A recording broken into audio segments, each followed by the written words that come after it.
So,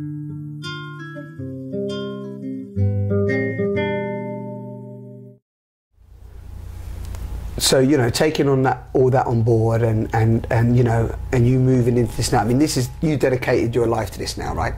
At this point in time in your evolutionary cycle. Yeah. Yeah.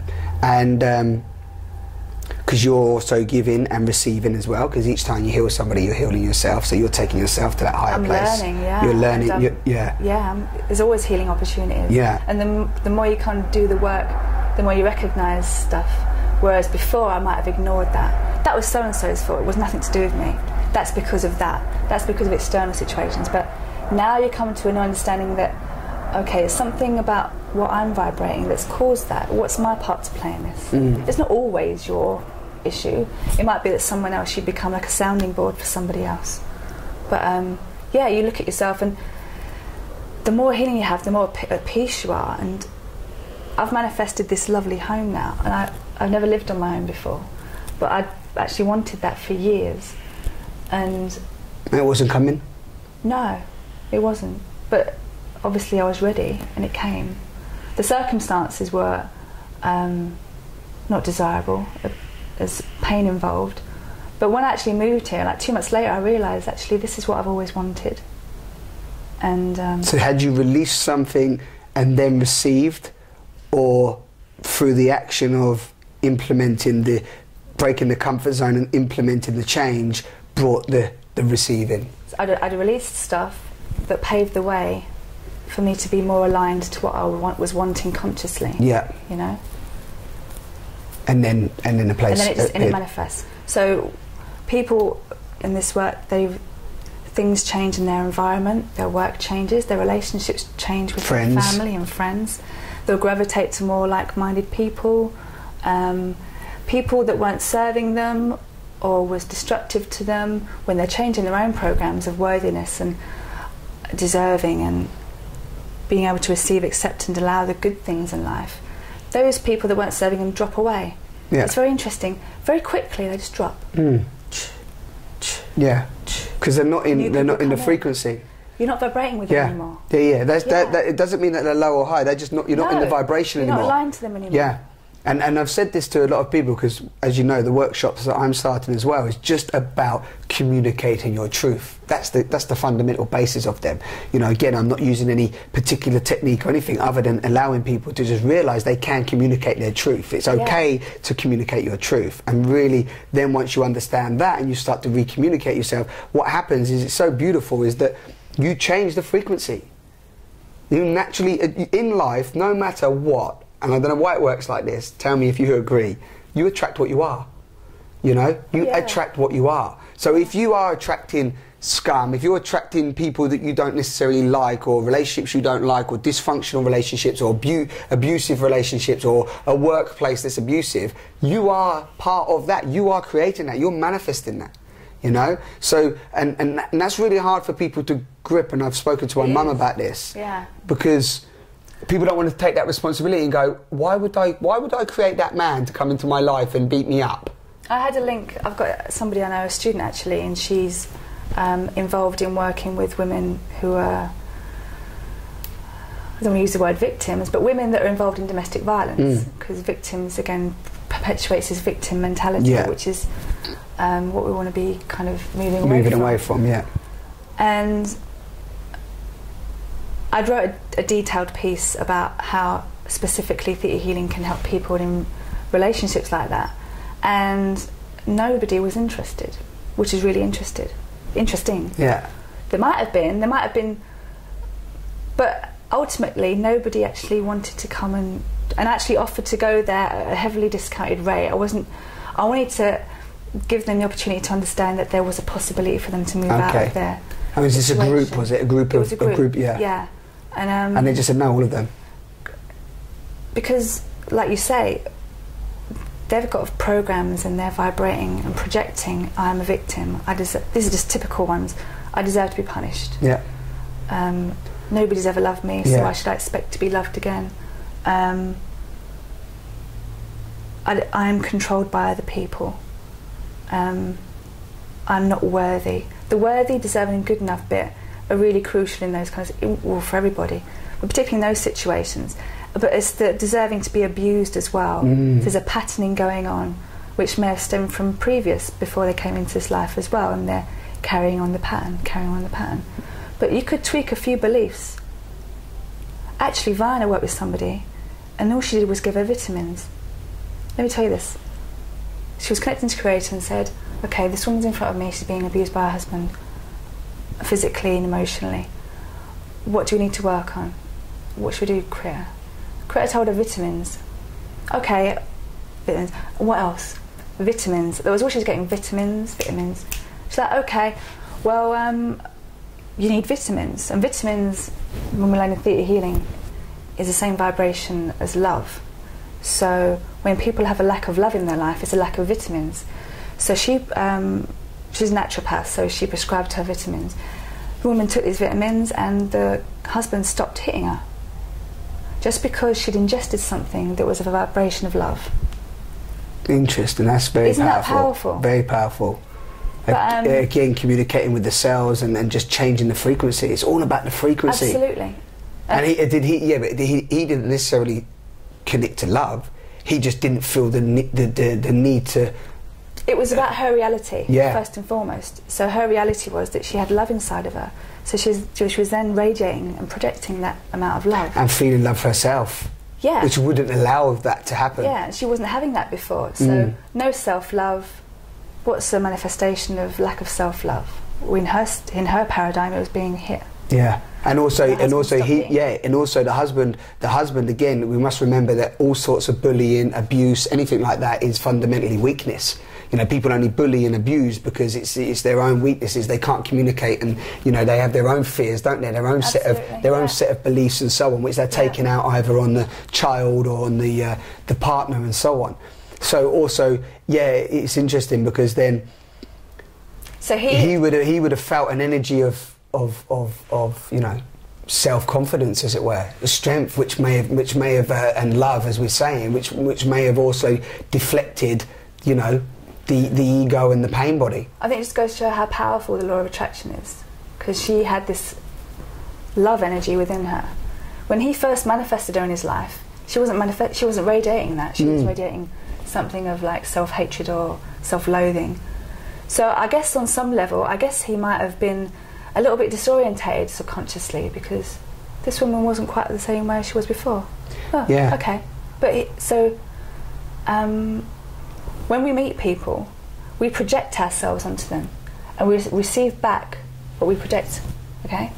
So you might behave one way with one person, but you'll behave differently to another person. It's like someone that's got a lot of charisma, say a rock star on a stage or something.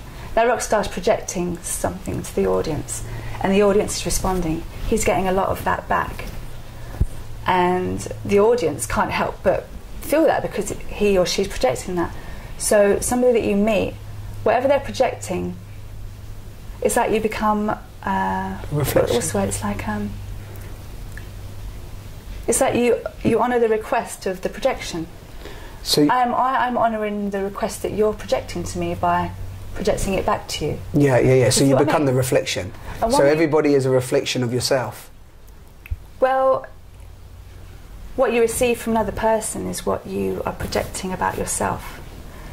And one really good example of this was when I still do this job working in the NHS, working with mental health patients. And there was one woman I worked with, it was about a year ago. And bearing in mind, I've been doing healing work for like 12 years. So I'm very aware, and I'm there to hold space and be therapeutic with her. And I was giving her acupuncture, and I was talking to her beforehand. And she was projecting such strong lack of self-worth. It was actually pity, strong pity. I don't deserve this. I hate myself, da da da. So I was working with her, and I poured her a glass of water, and I actually slid it across the table to her, like, and I was like, whoa, what did I just do then? But I was answering the request of her, because her request, her dominant vibration was, I'm not worthy of anything. So you was like, just take the water. Yeah, and that's somebody that's there that's to mad. care for. That's how powerful it can be. How powerful the egoic pain energy can transfer itself. And then, like you said, you become that person. You become that pain body for them to perpetuate it. And so imagine the people in her life just imagine how many people she's doing that. And be a therapist for her. And they're more easily able to just abuse her. And when you observed that, what did you just continue, or was that an observation you had in the present moment? Oh, just the moment I did it, I was like, whoa. And then did you pull yourself back out of that? Yeah, of course. Yeah, of course. Yeah. Did she notice or react or really respond to the way that the water come at her, like in her face? She's like, what was that all about? Why would she? She'd lived her life feeling that way. Yeah, it was fine. She's used to that. She was accepting that. She was used to that. Yeah, of course. What she wasn't used to was somebody that was caring for her and wanting to listen to her. I did offer her some healing, but she declined it. Again, people... But the ego will decline healing. The key thing to remember is that the pain within us, the suffering within us, the ego needs the pain and suffering to exist. But the ego will deny everything. It will deny reading a book. It will deny, it will just keeping itself in denial is a safe place for the ego. No problem. Turn down healing. Turn down free healing. Turn down free workshops. Turn down it all. It's serving them in some way. Yes, of course. But it also can be. If someone's in a crisis as well, it can also be a time of people that didn't have a faith in God, say, for instance. If they have cancer, they might start seeking a healer that will do this kind of work, because it's like the desperation can actually summon them to have a healing. What, the fear of the last place? Yeah, we both did that. Yeah, exactly. The fear of the last place, like the be all and end all. Because the irony is the ego's the only journey is to kill itself and to take you in this pain and suffering, which is like a fire which will consume itself. But also there's that element that it also wants to keep you in that place. So if there's a point where it's going to, completely cut off, it's also fear in that. So it's quite crazy that it fears the fear of the fear itself. But I think... Do you know what I mean? It's deep fear. But overriding that as well, everybody has an innate...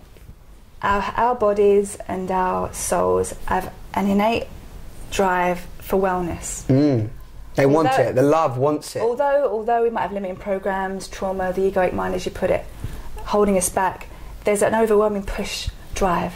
We wouldn't be awakening like we are now if it wasn't the truth. Yeah. Do you know what I mean? Yeah. So people can even push through pain and suffering and actually have healing. And Byron Katie comes to mind again because she works with people with cancer as well. She pulls them through cancer. Yeah. She gets them to realise how it's serving them. Yeah.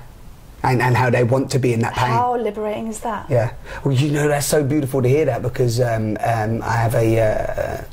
have not a friend, my brother's fiance's sister has cancer, and funnily enough, part of that pain, and if Sam's watching this, I've never spoken to Sam, but I know not since she's had the cancer, but I know her for a long time, and I know that she's been in a very dysfunctional relationship in relation to herself, and then also being in a relationship that she doesn't really want to be in. And now the funny thing is that trying to leave that has been very difficult. Then at the point of really leaving it, all of a sudden, breast cancer.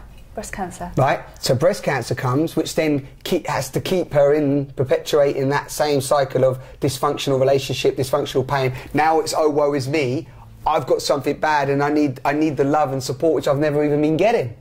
Yeah, you hit the nail on the head. It could be for her that it's serving her because she's now receiving that love and support. And with breast cancer, because when you were talking about it, I thought breast cancer, it sounds like that kind of energy. People with breast cancer, at the point of they realise they have it, if you look back in their life 3 to 5 years prior and what was going on then, that will often be the root of what caused the cancer in the first place. And often it is a failed relationship, which can bring a lot of emotional problems. Resentment, again, is about cancer being a fungus, it's resentment issues. So people resent people and it serves them to resent them. You might resent somebody in order to steer clear from them because they'll hurt you otherwise. Yeah. And so brain's an amazing thing. It's protecting you. Yeah. It's protecting you from suffering and from being in pain and from being abused. And if one way of the brain doing that is by resenting someone, it will do it. But isn't it irony that that's creating pain though? Yeah. So by the fear of trying to protect itself from pain, it's creating more pain. But it's better. It's like lesser of two evils, if you like. You know. But it's when people realise that that's how the cancer's serving them, and that's how the resentment's serving them. Creator can teach them that they already know how to feel safe without having to push that person away.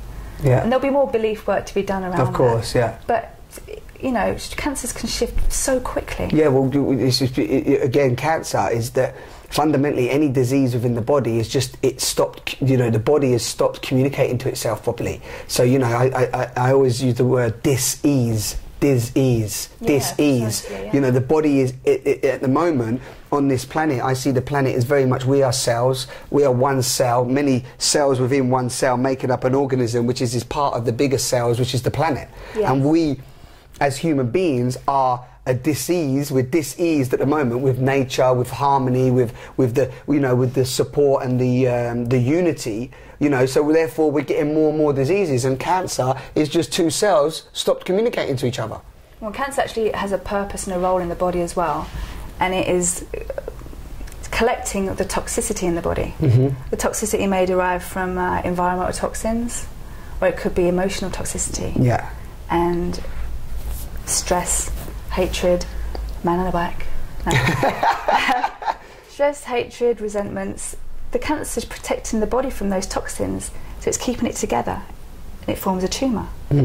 So if you were to intuitively talk to cancer, it thinks it's doing a good job. Yeah. It's not out there to kill the body or eat you alive. It's not like that. Yeah, interesting. It's just doing its job. Yeah. It's there. It's got a purpose. There's somebody I know that was breathing in toxic mould for years and years. She didn't realise it. And this toxic mould was entering her body. And do you know what her body's response was to store the mould in fat cells. So she put on a huge amount of weight. When she realised that how the weight was serving her, because it was protecting her. Otherwise, the toxic mould would have killed her. So it's doing a job. Do you know what I mean? Yeah, it was protecting her. Yeah. Yeah. Even though she put on weight, which was it's a small price to pay for staying alive. Yeah. Yeah. But she probably didn't like putting on the weight, and that would have been hard work for her.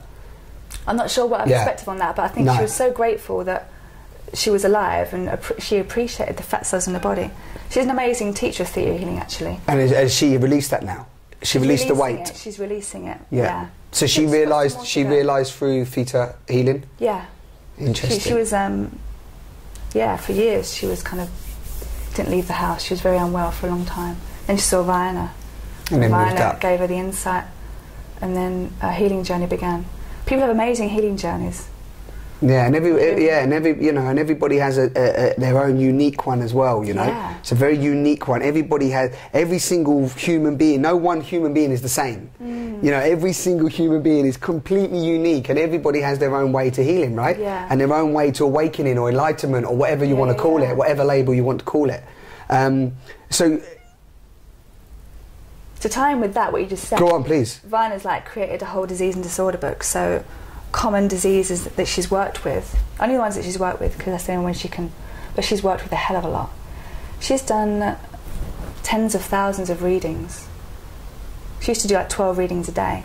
So she's got a whole, and she'd document everything.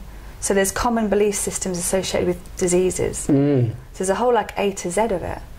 But like you say, everyone's unique. So it is a guideline, but they're very common. Yeah. But the unique belief systems, you'd find out when you actually do the work on somebody and you dig and you find out what's going on. Individually. So you can look at the book and go, okay, there's some, I've probably got that, okay, I need to work on that, but then also do the one-on-one or the group, and then really, you know, try to whittle down...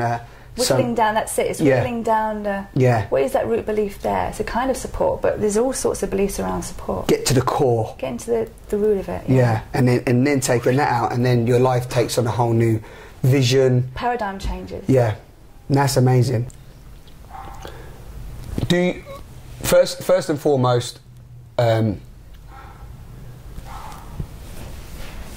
you describe for me and people listening, just, you know, your what it's done for you internally, how, you know, what you had to do to go within, because as I just said to you,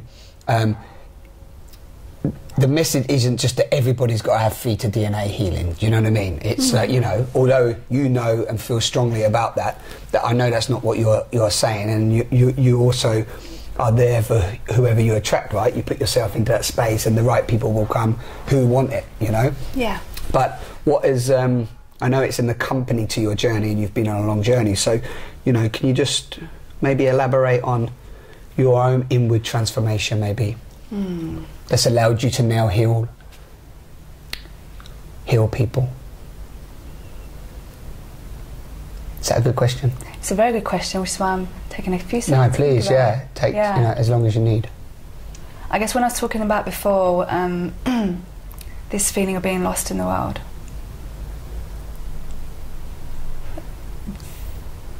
the feeling, I guess the journey has, more in the last 2 years since, I've always had a connection with the creative energy of all that is. I think it's a good point to start as well, that I wasn't born into a religion. So I've always regarded that as being a good thing, that I've kind of got a clean slate.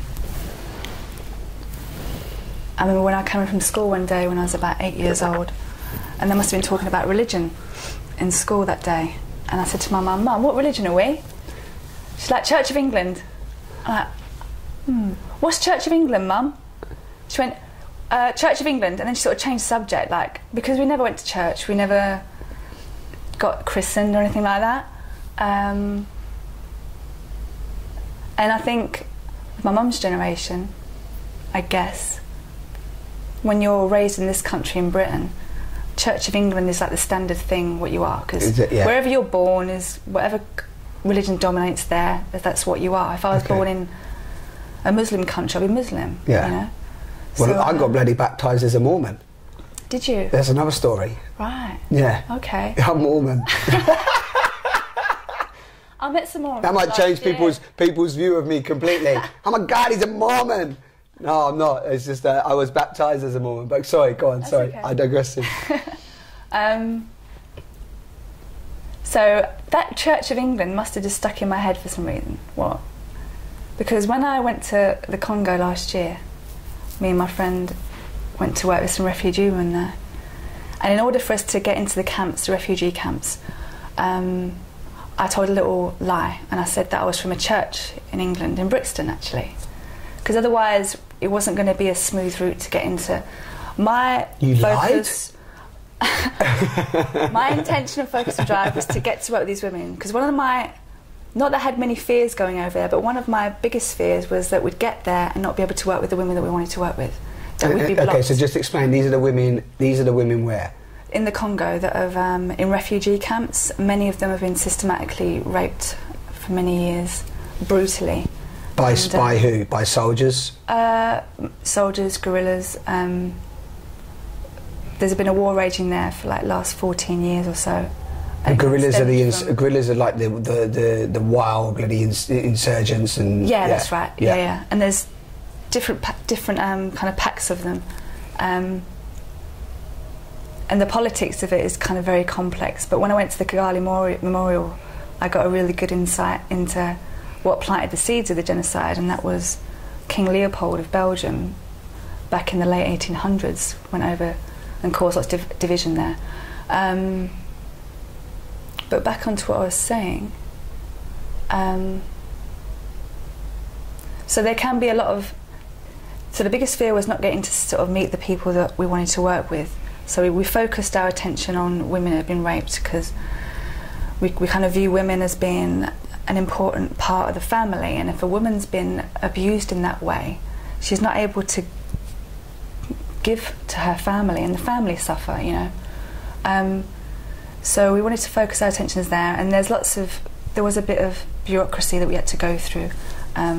So in order to get through that, we said that we were from a church in Brixton. So that's where the Church of England bit come from. So maybe I got that from my mum. So she helped you. So you wasn't religious, but you used religion when needed. Yeah. So, and that was probably, I only had been doing theatre for less than a year before the trip there. And I think I never felt so connected before in my life until I got there.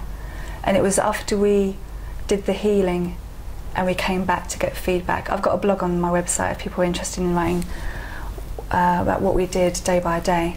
It was when we came back, we did a group healing for over 100 women.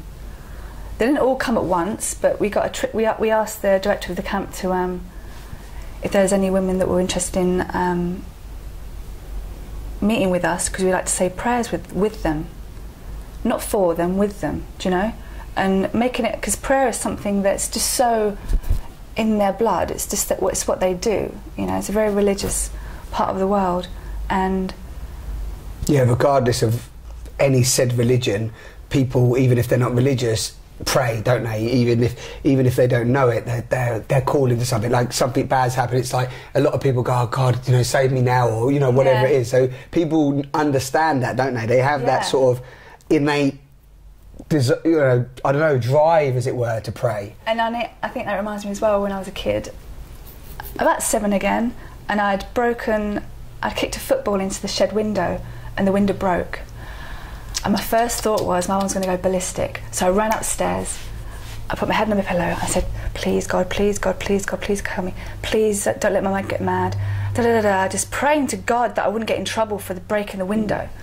I wasn't praying to get out of it, that she wouldn't find out or my brother get mad. But anyway, and she was as nice as pie. I was like, whoa. So I think that was probably my first recollection in this life of having a prayer answered. And it was because I'd broken window. Anyway, there is a drive in us, because we all are connected. Even though somebody might not have a religion, I think most people, I'm not going to speak for atheist people, because you know, everyone's got their own beliefs and stuff, but from my understanding, from my experience in the world, we are connected to everything, and there is a unity, an energy of all that is. And so where does that come from? Where do you think that, not that we have to label it, but what twisted, not twisted, what twisted? Yeah, what twisted? What twisted God is that? No, not twisted. No, what twisted? That's such the wrong word. What twisted man created that? No, what shifted? Was there a specific time when you had that realization, or was it just a feeling? There was no specific time. You just know within you. I think I'd kind of always known. Yeah. But it came to my conscious awareness when I started Theta healing work. Yeah. Then it became real. Of the ability of what prayer through the Congo, your experience in the Congo. Oh, that was because that was mass group prayer. That was, yes, 100 of us. So when we came back a few days later to get feedback from the women, because we would connect to the group and through Creator see what prayers they needed, because Theta healing is basically prayer. You're praying to God for healing. But in Theta healing we're using belief work. But we didn't actually meet with these women individually, apart from one woman. But with the group, we did processes such as like healing the baby in the womb, which is sending unconditional love to the individual from preconception throughout the time in the womb, releasing toxicities of emotional kind or environmental, sending the love all the way through the life to now and beyond. Recreating the broken soul, because these women's souls were broken, their hearts were broken, so doing healings for their heart. And we're witnessing all of this, you know. So the witnessing was really a beautiful experience as well, because I'd never witnessed healings for a group before. So when Creator's doing recreating the broken soul and making it new again, which is a very deep, profound healing that you learn on the advanced class. When I was witnessing it, I had a visualization of 1,000-petal lotuses dropping on the floor. There was one. As I was witnessing, it was just so beautiful. And that's when I knew that the process had been done for those individuals, by the flower dropping. Sometimes you might see flashes of light, or just a knowing. Everyone's intuitive abilities are different, so whatever way you perceive it is how it happens.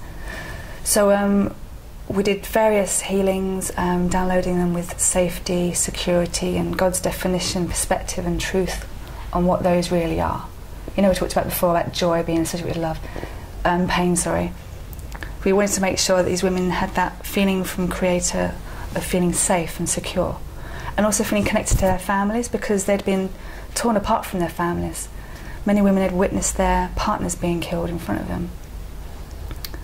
So they've been raped of all their self-respect and their dignity and everything, right? Yeah. There's just the word raped says it all, raped of their soul. Yeah.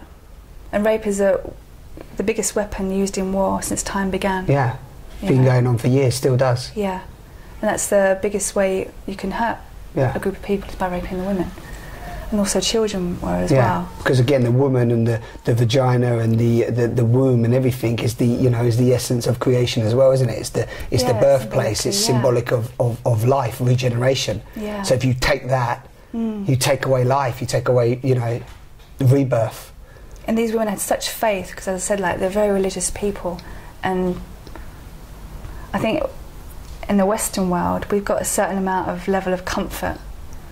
So if we're in pain of some sort, emotional or physical pain, there's something we can turn to soothe us. It could be TV, food, drugs, medications, dysfunctional relationships. But at places like that where we went to, there's nothing. They've just got themselves and they've got God. So when we went there, they were very receptive to the healing. So we had a trickle of people coming in, and we were kind of thinking, I wonder how many's going to come. So we closed our eyes and connected and see what prayers that these women needed. And we opened our eyes again. There was like 35 people or so. We started counting at that point.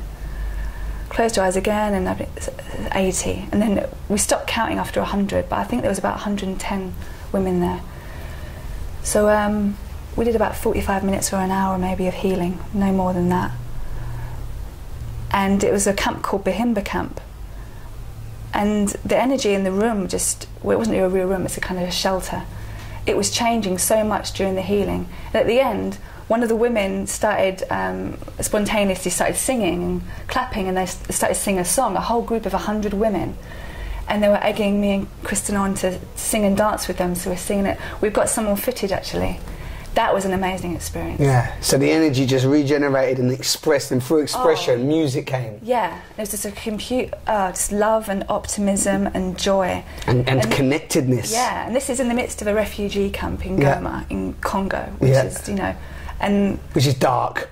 Which they've got very limited resources as well. There were some hints of corruption going on in the camps as well, so when food supplies were being given, they weren't actually distributed to all of the people there. There were thousands and thousands of men, women and children, mainly women and children there. So we came back to the camp a few days later for feedback, because we wanted to sort of see what the women thought. We had an interpreter there, High Seer as well. And I remember we stood on this brickwork against a wall, and we saw these women. There was over 110. There was like women that came over that had found out about the prayers and what the reaction was. And High Seer said, can we have anyone that would like to share what their experiences was after the prayers? And all these women's hands shot up in the air. And they were just... It was actually quite... it felt a bit unstable for a while, because there were so many women. It was almost hysterical. But these women were so wanting to tell us how they'd felt. So Chris was taking pictures of their faces, and I was writing down the accounts of what they said. Beforehand, we never asked them what their pains were or physical problems. So we were getting what they had before and how they felt afterwards.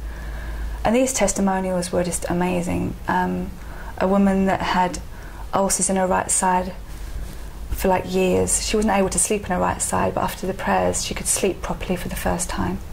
A woman that had to use a walking stick to walk didn't need to use a walking stick anymore. She was only 32 or something like that. Women talking about pain being released from their heart. They felt pain in their feet, because there was a lot of leg and feet pain. And because there's no diagnosis, there's no doctors or hospitals, there's no sort of diagnosed medical conditions, so they were just describing where the pain was in their body. Yeah. And it was like woman after woman after woman was saying the pain was gone, the pain was gone. It was like gone. It wasn't like it's reduced, it was actually gone. So because it was so hectic, I was digesting this information, writing it down, and then we got to a point where we had no time left, so we had to stop taking testimonials from people, and we ended it all with a prayer. And I get emotional when I think about it now. Yeah. Have some water.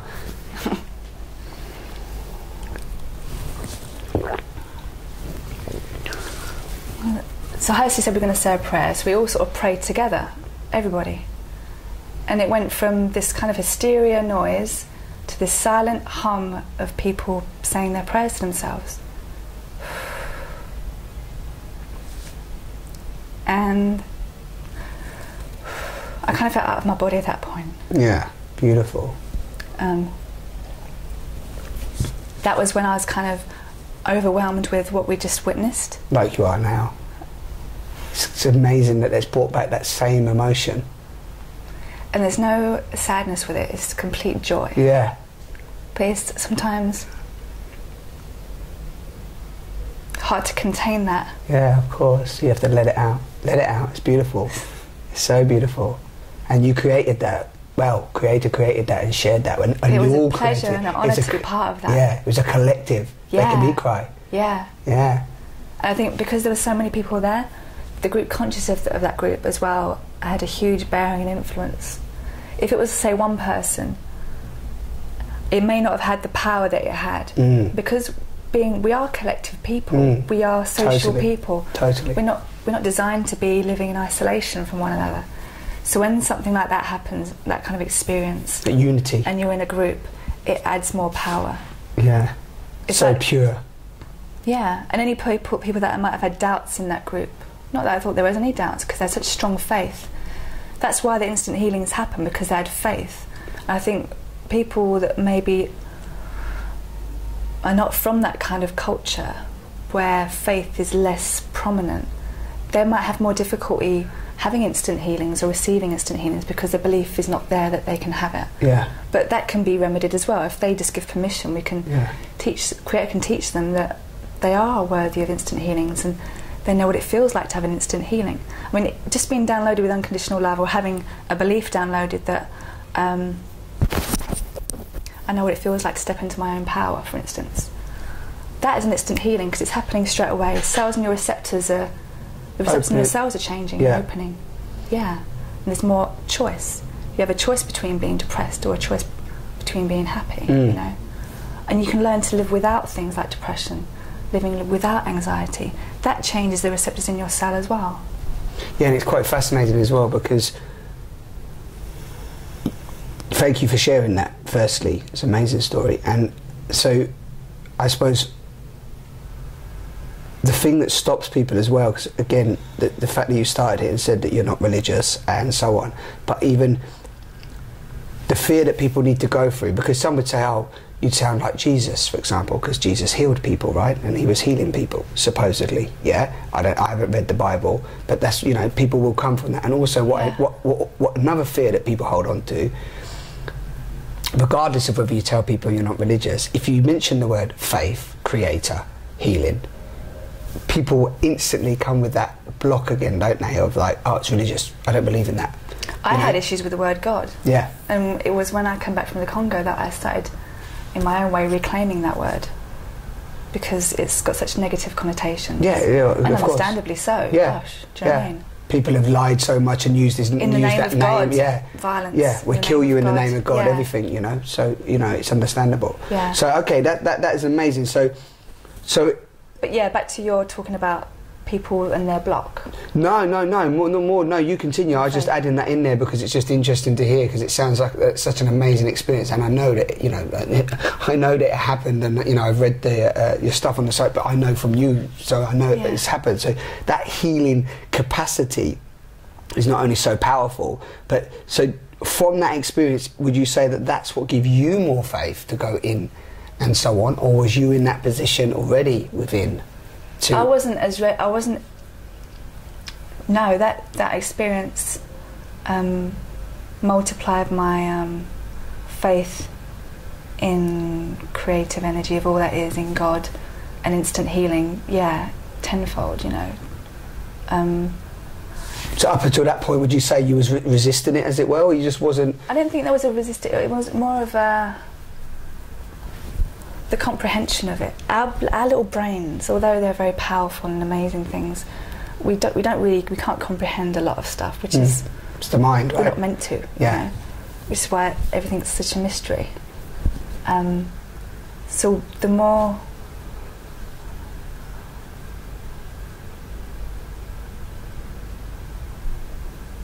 sometimes the unconditional love that you can feel through healing and having experiences like that can be overwhelming, because you're not kind of used to it, because before you've had programs and belief systems that have kind of shielded you from it. Mm-hmm.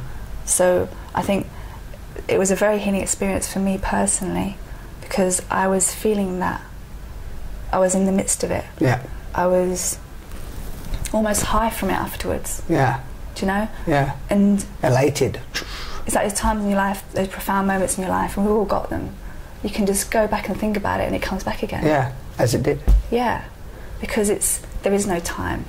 Yeah. Time is illusion, which is another thing that I've learned in Theta Healing, which is another thing that your brain is hard to get can't around conceptualise that. It can't conceptualise time, can't conceptualise death. It's all words, you know. As soon as you say to somebody, time's illusion, what do you mean time's illusion? Well, time's man-made. Time's just a construct of the mind. Yeah. You know, and it's just to add to that as well, something that you brought up earlier about depth, the depth of us. Well, you know, the depth of a tree or the depth of a stone or the depth of anything. Absolutely. You know, the point is that we even label it as a tree. Forget the label. Forget that it's called a tree or a stone, and just sit in the wonder of it. You know. Trees and crystals. They've been around for such a long time. Just absorb that. Very wise. Full of wisdom. Yeah, totally full of wisdom. So now, would you say you've had a awakening? Has Theta DNA awakened you? Oh yeah. Okay, so now you're in this awakened state. You're vibrating at a higher frequency. A higher frequency not meaning that anybody's lower and so on, but a different frequency. Let's use the word different, because it's like, you're at a higher frequency, I'm at a lower frequency. Well, the lowest frequency there is, lowest vibration is fear. Yeah. So and I know what it feels like to have fear. Join the club. How many times you felt tired, and you might not have felt that you were afraid of anything, but you felt... You're in fear, negative, it's anxiety. A low vibration, so you feel heavy, you feel dense. Compressed. The highest vibration is unconditional love. So the awakening process is going from a place of being less dominated by fear and more dominated by love. Yeah. And enlightenment is when you're just completely dominated by love. Yeah. And there is no fear. Yeah. And that's what we're awakening ourselves to becoming. And I really believe that this work is a journey to enlightenment.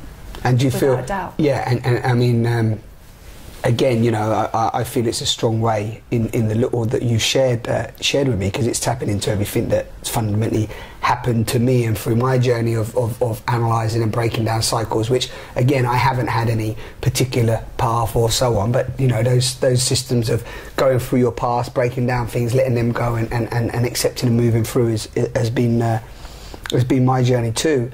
And so would you say that you're vibrating, you know, would you say that not just Theta, but within yourself? Because also there's this notion that I have that, you know, creator, energy, divine energy and so on is there. But also, you know, it's the old saying that, you know, you are God, you know? So it's, you know, you are that energy. So it's also that you're channeling and you're bringing it through from... You're saying the creator, but also that creator is you, because you're also being the, you know, and it's not to say, oh, I'm God, and you know, and you know, put me on the pedestal and all praise me, and you know, I'm healing. But everybody has that capability of God. That's one of the to use those words. Absolutely, you know, people have that block. Then they're not allowed to access directly with God. I can't be like Jesus. Jesus was a big man on a pedestal. He's written books. Yeah. Or you have to go through Jesus Christ in order to, or some other prophet. You've sinned. You must repent, and then you can be God. You can never eat the apple with God. It's like, you know, it's instantly again that lack mentality, almost keeping people's magnificence and light dimmed. That's fundamentally what religion can do. That has been doing. And has been doing, without pointing any fingers, right? Completely dimming the magnificence of every single human being to be able to feel that freedom. But there has been like truth in religions as well. But yeah, of course. Unfortunately, the core. It's conceptions that have been placed upon it by individuals that have been so in a place of fear themselves. They felt they needed to control other people. Yeah, and manipulate people. So that's how, you know, corruption. Which is happening still in our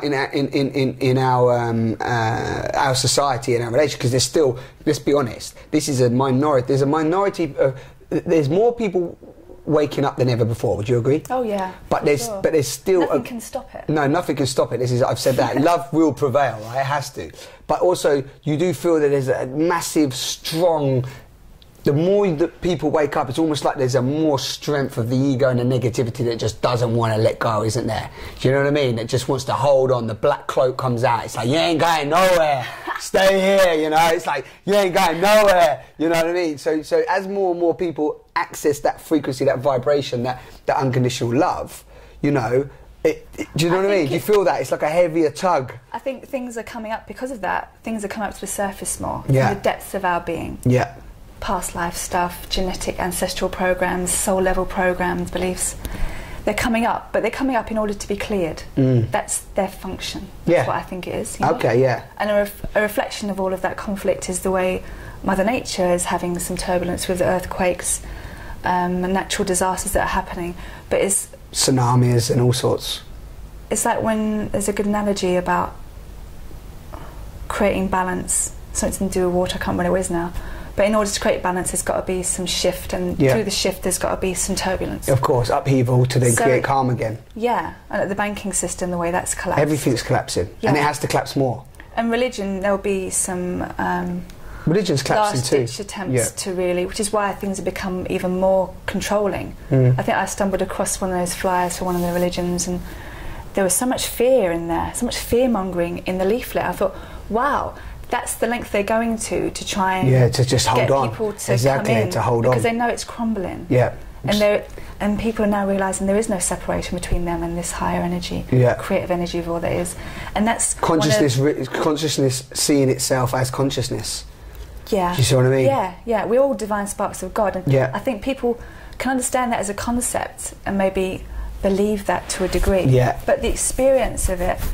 It's different. It's a different thing. It can't come unless you have actually released all those programs about it. And me and you can't even explain it because we can't, words again and the mind and conceptualising it can't do it. Yeah. You know, it's almost like I say that it's we can almost point the way, or there's signposts, or you know what I mean, or guiding factors that may occur for you or do you know what I mean? Yeah. But you can't actually say it's like that.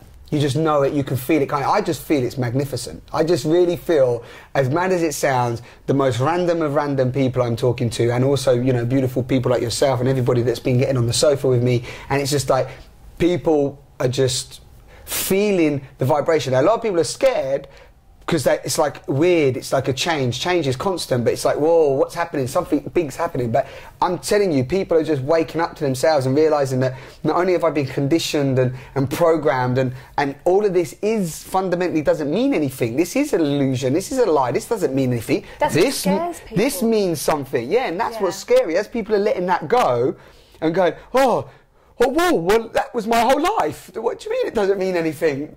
But this is magnificent, don't worry about that. It is, but if we truly knew that everything is an illusion, we would panic. Yeah. You and I would panic. Yeah. Because it serves to give us some safety and security as human beings.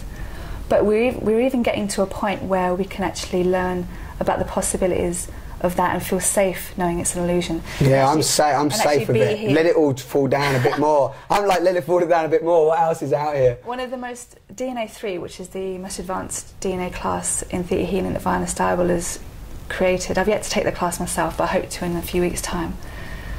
You explore your beliefs around illusions and matter. Yeah. As everything's lucid, really, isn't it? Everything sells just at a vibrational frequency. And that we can control organic matter, but with our mind. Yeah. Like telekinesis. When we clear enough resentment and hatred, which forms this congestion in our mind, we can actually start... Our mind can do powerful things, beyond just doing little tricks, but we can change, maybe like the oil in the water that was leaking. We can actually change the water. We can make water that's pure. Contaminated pure. Yeah. Using this kind of technique, and that's really exciting. Yeah. And this is a constantly evolving technique. So, where we'll be in 5 years' time with regards to this technique, who knows? Who knows? Yeah, that's what I'm saying. That's why it's so magnificent. It's so massive. It's awesome. Yeah, it's awesome. What an amazing time to be alive. A very exciting time. It's so amazing, and everybody's still, and the ego's clinging on to 2012 disasters. The world's going to end and all that. But just That's a load of BS too, isn't it? Yeah, but just forget the future, because the future, being in the future is fear. It doesn't matter what level of the future you're in, the future is fear. And the past is fear. Let it go. You know, just be in the magnificent. Right now, it's beautiful, it's peaceful, it's calm, it's beautiful outside, everything's great, you know, it's an exploration. Just, you know, go with... all is well right now. Yeah, all is well right... I can't even say it. All is well right now, exactly. Okay, so that's sort of, you know, has given you know, definitely an example of your transformation. And now, is it a case of I know you mentioned to me earlier, you know, you sort of like to keep yourself in the seventh plane, as it were. So, are you feeling that, you know, that love for yourself? Do you genuinely love yourself? No judgment, expectation, and condition. In a big way, yeah. And there's still stuff there that I need to work on. I personally think that the more beliefs you work on that are limiting you, the more you release them, the more open you are to unconditional love. Yeah. So I don't know to what degree I'm accepting unconditional love in my life now. It's a lot more than I used to. Yeah. I don't think I did properly before. Yeah. Actually, I can tell you now I didn't. Yeah, of course. I didn't until about a couple of years ago. Be transparent. No, I know. But with each healing, with each paradigm shift for the better, I'm increasing my absorption of that love. Yeah. You know? And can you see auras and stuff? If you were to stand against a certain type of background, you can tap into the light now. Everyone can see them. No, I know they can. Yeah. I've just recently started to see them. Okay. But yeah, but through somebody giving me that bridge, basically, one Sunday afternoon, and it was amazing. Because again, you know, when you're trying too hard, aren't you? I can't see one. Yeah. You know, when you let go and you just look and focus, and we were just looking at the third eye. Yellow or exactly. And there was like a bubble of white, and with a red and yellow outline of colour, and it was just the same, almost slightly bigger than the person's head.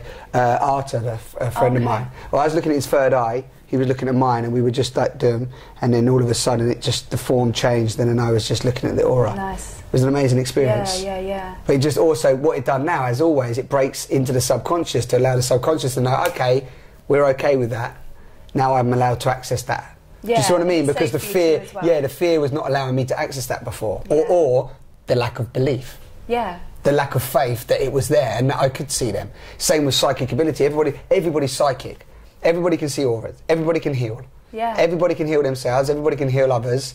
You know, everybody has that capacity, right? Yeah, and I think the intuition, which is what you're talking about, intuition, psychic ability, it's all kind of the same thing. The intuition is something, it's like, you know, the matriarchal societies, patriarchal has been dominant for such a long time. What we want to strive to get is a balance of the two. And it's the same with the left brain, right brain. Left brain, logic, reasoning has been dominant. Yeah. But we need to balance it now with the intuition, because the intuition is our strength. Yeah, especially through this time as well. Yeah.